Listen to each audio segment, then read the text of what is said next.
Hello friends, welcome to my channel. আশা করছি সবাই খুব ভালো আছেন। আজ আমি একটা আসনের ডিজাইন নিয়ে চলে এসেছি। এটা আমার মায়ের কাছ থেকে শেখা। তো এখানে আমি বরফি করে একটু সুন্দর করে ছোট্ট ছোট গুণ চিহ্ন দিয়ে ফুল তৈরি করে বরফি ডিজাইন করছি।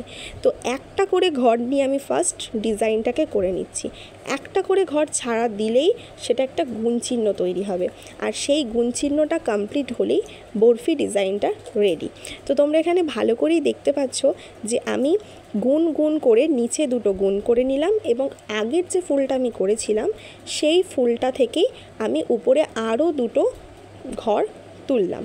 তোলার পর সেম প্রসেসে আমি উপরেও দুটো গুণ তৈরি করব, তাহলেই আমার রেডি বরফি ডিজাইন। কেমন লাগছে ডিজাইনটা কিন্তু অবশ্যই কমেন্টে জানাবে। আর বাকি অনেক ডিজাইন পেতে আমার চ্যানেলটা সাবস্ক্রাইব করবে। আমি প্রতিটা সবুজ কালার ছোট্ট ছোট্ট ফুল দিয়ে বরফি ডিজাইন করে নিচ্ছি। আর এই বরফি ডিজাইনের মাঝখানে আমি ঠিক করেছি সাদা এবং পিঙ্ক দিয়ে ফুল দেওয়ার। তোমরা যে কোনো কালার ইউজ করতে পারো, এখানে যে যার ব্যক্তিগত কালার ইউজ করা যাবে। তো এই ফুলের ডিজাইনটা আমি তোমাদেরকে নেক্সট পার্টে দেখাবো।